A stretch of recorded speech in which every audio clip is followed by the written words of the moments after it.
তো পশ্চিমবঙ্গের লক্ষ লক্ষ চাকরি প্রার্থী পঞ্চায়েত নিয়োগের জন্য অপেক্ষায় রয়েছেন এবং জোর কদমে পড়াশোনাও শুরু করেছেন প্রিপারেশান। কারণ কিছুদিন আগে মাননীয় পঞ্চায়েত মন্ত্রী দিলীপ ঘোষ মহাশয় তিনি ঘোষণা করেছিলেন যে পঞ্চায়েতে 11,000 প্লাস শূন্যপদ রয়েছে এবং সেইটা নিয়োগ প্রক্রিয়া হবে। তবে বর্তমানে 2026 যে বাজেট, পূর্ণাঙ্গ বাজেট পেশ হয়েছে, সেখানে কিন্তু কোথাও বলা কোনো উল্লেখ নেই এই পঞ্চায়েত নিয়োগ নিয়ে। তো অনেকের মনে একটা প্রশ্ন, একটা দুবিধার সঞ্চার হয়েছে এবং অনেকে প্রশ্ন করছে যে নিয়োগ কি বাতিল হয়ে গেল। তো আজকের আমি এই ভিডিওটিতে সমস্ত কোশ্চেনের আনসার দেব এবং সম্পূর্ণ বিশ্লেষণ করব যে কোথায় কত পদ আছে, তার সাথে সাথে কি পদ আছে এবং তার যোগ্যতার মাপকাঠিটা কী হবে, এবং সাথে বেতন কাঠামো এবং যে 20% ডিএ হাইক হয়েছে এবং কতটা স্যালারি গিয়ে দাঁড়াবে সেটাও কিন্তু আমি বলবো। সাথে পঞ্চায়েতের যে সিলেবাস এবং কি প্রস্তুতি, কেমনভাবে প্রস্তুতি নিতে হবে সেটাও কিন্তু বলবো। তো চলো ভিডিওটা একটু স্কিপ না করে মনোযোগ সহকারে দেখতে থাকো।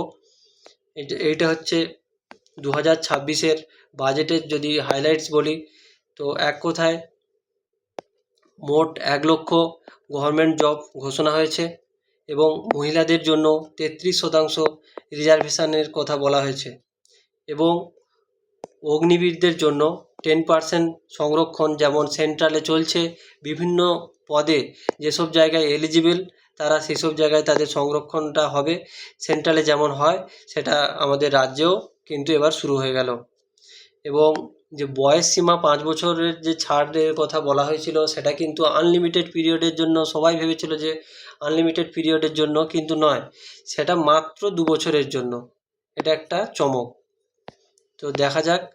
তো 1 লক্ষ শূন্য পদের এই যে এটা হচ্ছে টিচিং, নন টিচিংয়ে 50,000 প্লাস, পুলিশ ডিপার্টমেন্টে 20,000 প্লাস। তো আজকের যেটা বড় প্রশ্ন সেটা হচ্ছে যে পঞ্চায়েতের যে নিয়োগ, 1 লক্ষের মধ্যে পঞ্চায়েতে কত নিয়োগ হবে, আর নোটিফিকেশানটাই বা বেরোবে কবে, নিয়োগ প্রক্রিয়া কত দিনের মধ্যে হবে, এক্সাম কবে হবে, এবং এলিজিবিলিটি ক্রাইটেরিয়া কী আছে, শিক্ষাগত যোগ্যতা কী আছে, এবং কিভাবে স্মার্ট প্রিপারেশান আমরা নেব, সেটার হচ্ছে গাইডেন্স। তো সমস্ত প্রশ্নের উত্তর আজ আমি কিন্তু ফ্যাক্ট সহ বিশ্লেষণ করব, দেখতে থাকো। এবারে এখন কিন্তু পঞ্চায়েতের রেজিস্ট্রেশন চলছে।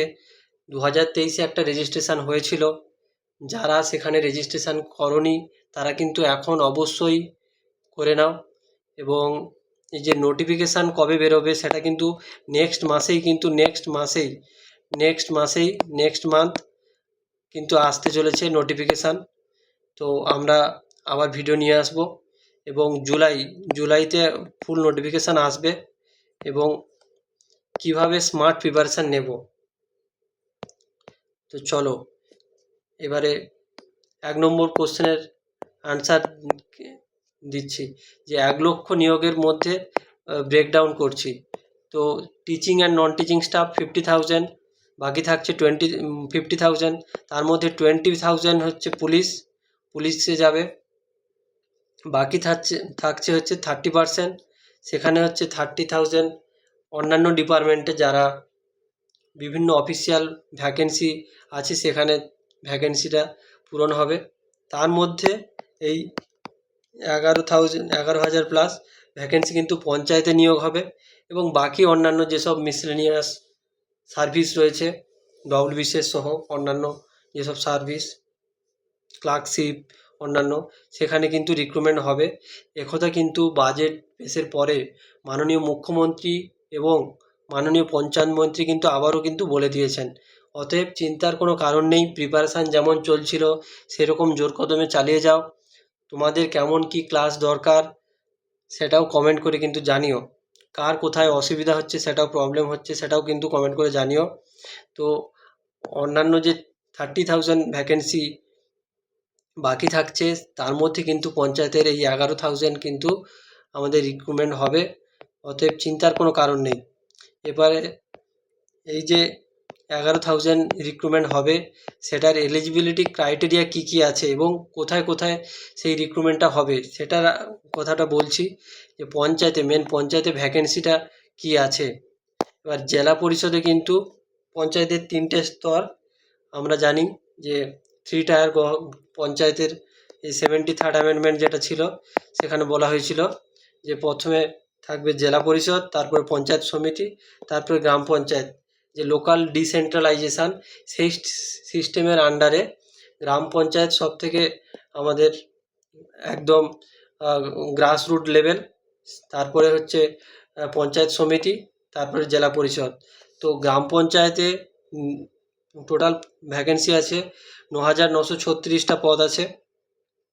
পঞ্চায়েত সমিতিতে আছে 660টা পদ এবং জেলা পরিষদে আছে 558টা পদ। তো মোট শূন্য পদ এখানে তৈরি হয়েছে 11,154টা। তো দেখা যাক যে এবারে group A B C D এটাতে কিন্তু বয়সের যে ছাড় দেওয়া হয়েছিল সেটা কিন্তু 2 বছরের জন্য, এবং গ্রুপ এর জন্য 41 বছর, আর গ্রুপ বির জন্য 44 বছর, গ্রুপ সি আর ডির জন্য 45 বছর। তো যাদের বয়সের একটু যাদের প্রিপারেশান নিতে অসুবিধা হচ্ছিল অন্যান্য কাজের জন্য, যারা আনঅর্গানাইজ সেক্টরে বা অন্যান্য কাজে ব্যস্ত ছিলেন, তো তারা একটু এফোর্ট দিয়ে পঞ্চায়েতের জন্য একটু পড়াশোনা করো। পঞ্চায়েত একটা ভালো, পঞ্চায়েতের যে রিক্রুটমেন্টগুলো এগুলো ভালো জব। তো এক্ষেত্রে সরকারি জব বুঝতেই পারছো অনেক কিছু ব্যাপার আছে, আমি বলছি পরে পরে যে কী কী সম্ভাব্য পঞ্চায়েত পোস্ট রয়েছে সেগুলো দেখে নাও। তো গ্রাম পঞ্চায়েত কর্মী রয়েছে, সহায়ক কর্মী, গ্রাম পঞ্চায়েত সহায়ক কর্মী, সহায়ক থাকবে, এক্সিকিউটিভ অ্যাসিস্ট্যান্ট থাকবে এবং নির্মাণ সহায়ক থাকবে। তো প্রতিটি পদের জন্য কিন্তু আলাদা আলাদা এলিজিবিলিটি ক্রাইটেরিয়া রয়েছে। চলো দেখে নেই কী কী এলিজিবিলিটি ক্রাইটেরিয়া রয়েছে। এবার নির্মাণ সহায়ক, তার কিন্তু সিভিল ইঞ্জিনিয়ার ডিপ্লোমা থাকতে হবে, এবং এক্সিকিউটিভের মিনিমাম ক্রাইটেরিয়া কিন্তু গ্র্যাজুয়েশান। তার সাথে বিভিন্ন পদের জন্য বিভিন্ন রকম ক্রাইটেরিয়া থাকবে, আর কম্পিউটারটা জানতে হবে। অনেক জায়গায় MSWর ব্যাপার রয়েছে। এবং তারপর হচ্ছে সহায়ক, সেখানে মাধ্যমিক পাশেই কিন্তু 50% নাম্বার থাকলে কিন্তু সহায়কের জন্য অ্যাপ্লাই এলিজিবল। অলমোস্ট সবাই মাধ্যমিক পাস, আর কর্মী শুধুমাত্র 8 পাস তারা। তো সেক্ষেত্রে প্রচুর কিন্তু কম্পিটিশান থাকবে, কারণ প্রত্যেকেই প্রায় অলমোস্ট এই দুটো পদের জন্য, সহায়ক এবং কর্মী পদের জন্য অ্যাপ্লিকেশান করবে। সেক্ষেত্রে কম্পিটিশান কিন্তু থাকবে, তার জন্য কিন্তু খুব ভালো করে পড়াশোনা এবং প্রিপারেশান এবং স্ট্র্যাটেজিক্যালি পড়াশোনাটা করতে হবে। তো রিটিন এক্সামের একটা সিলেবাস ছোট করে, আজকে ভিডিওটা বেশি বড় করছি না। তো ইংলিশে থাকবে 25 মার্ক এবং বাংলাতে থাকবে 25 মার্ক, আর অ্যারিথমেটিক এখানে কিন্তু ম্যাথ থাকবে, math plus GI, general intelligence, তো এইসব নিয়ে কিন্তু টোটাল 25 মার্ক, এবং জিকে থেকে 10 মার্ক থাকছে, 10 মার্ক, ঠিক আছে। এবং রুরাল ডেভেলপমেন্টের উপর 74th অ্যামেন্ডমেন্ট যেগুলো আছে, 73rd অ্যামেন্ডমেন্ট, ঠিক আছে, পঞ্চায়েতের উপর, রুরাল ডেভেলপমেন্টের উপরে, এখান থেকে কিন্তু সেই সব কোশ্চেনগুলো আসবে, আমরা নিয়ে আসবো। এবং গ্রামারে English voice change, narration change, parts of speech, তারপরে বাংলাতে কিন্তু সমাস, সন্ধি, বিভিন্ন ব্যাকরণের যেসব পার্টগুলো আছে সেখান থেকে কিন্তু কোশ্চেন আসবে। এবং নেগেটিভ মার্ক কিন্তু 0.25, অর্থাৎ 4টেতে 1 নাম্বার কাটা যাবে। এবারে পোস্ট ওয়াইজ স্যালারি কেমন হতে চলেছে।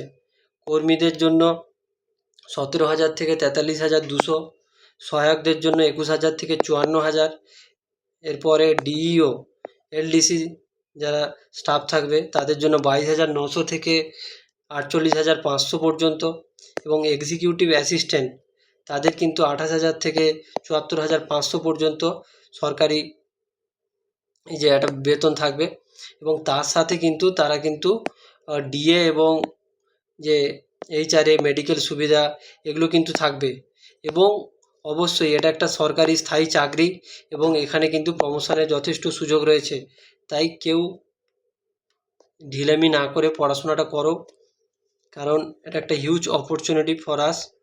তো সেক্ষেত্রে এই যে যারা অনেক দিন যাবৎ প্রিপারেশানে ছেড়ে দিয়েছিলে, এবং এইসব এক্সামগুলো ছাড়াও অন্যান্য কিন্তু এক্সাম রয়েছে, পঞ্চায়েতটা তো রয়েছে, তার সাথে সাথে যারা মাধ্যমিক পাস তাদের জন্য কনস্টেবল এবং অন্যান্য গুলো রয়েছে। এবং এই যে 20% কিন্তু ডিএ বৃদ্ধি হয়েছে, তো সেক্ষেত্রে আমাদের এখন টোটাল ডিএ কিন্তু 38%। তো সরকারি এই চাকরির কিন্তু বেতন অবশ্যই অনেকটা বাড়বে, তাই তোমরা কিন্তু জোর কদমে প্রিপারেশানটা চালিয়ে যাও। এবং মেয়েদের ক্ষেত্রে যেটা হিউজ অপরচুনিটি, ওদের কিন্তু 33% কিন্তু রিজার্ভেশন এসেছে।